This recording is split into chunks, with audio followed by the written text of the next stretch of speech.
সিপাহীজলা জেলার জেলাশাসক কার্যালয়ের কনফারেন্স হলে গুরুত্বপূর্ণ পর্যালোচনা বৈঠক হয়।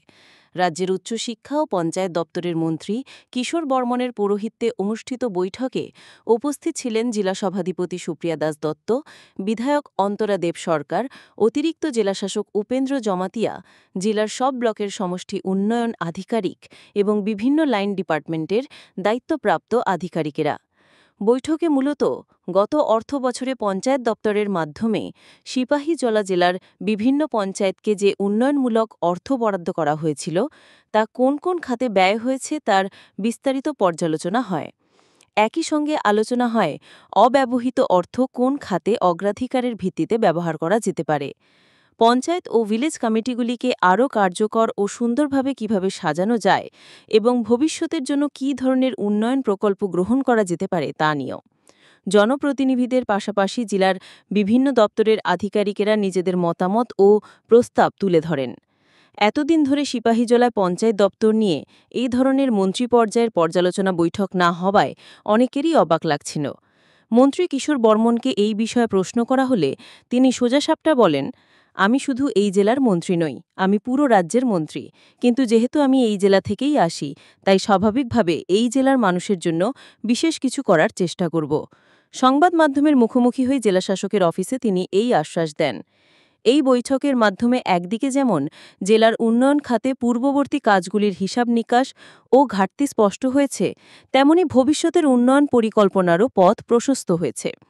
যদি মন্ত্রীর আশ্বাস বাস্তবায়িত হয় তবে সিপাহীজলার গ্রামাঞ্চল থেকে শুরু করে শহুরে পরিকাঠামো সব ক্ষেত্রেই দৃশ্যমান উন্নয়ন ঘটতে পারে। এতে শুধু মানুষের জীবনমানই বাড়বে না, বরং প্রশাসনের প্রতি আস্থা বৃদ্ধি পাবে এবং গণতান্ত্রিক প্রক্রিয়ায় সক্রিয় অংশগ্রহণও বাড়বে। দেখুন বিস্তারিত ডিডি রিপোর্ট নিউজ অন ত্রিপ্রাসা। বিশেষ করে আজকে পঞ্চায়েত দপ্তরকে নিয়েই আমাদের রিভিউ মিটিং।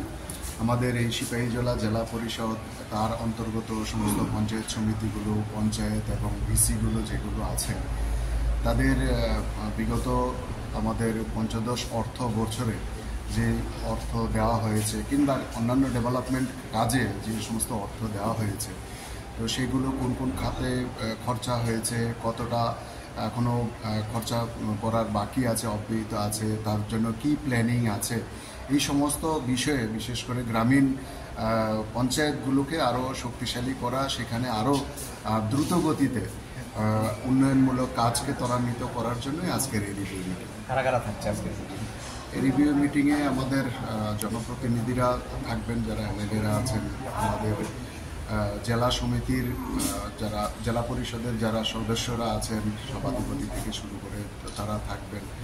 তারপরে পঞ্চায়েত আমাদের বিডিওরা থাকবেন এবং বিভিন্ন লাইন ডিপার্টমেন্টের আধিকারিকরা থাকবেন। আমাদের ডিএম ছুটিতে আছেন, ডিএম থাকবেন। Sir, if you don't mind, I want to say something sir. দীর্ঘদিন সিপাহীজলা জেলা মন্ত্রীবিহীন ছিল, এখন তো সিপাহীজলা জেলাতে মন্ত্রী হয়েছেন আপনি, স্যার এই বিষয়ে কেমন লাগছে বা কি জেলাবাসীর উদ্দেশ্যে? স্বাভাবিক কারণেই জেলা থেকে মন্ত্রী হয়েছি, সেটা ঠিক আছে, কিন্তু আমি ত্রিপুরা রাজ্যের মন্ত্রী।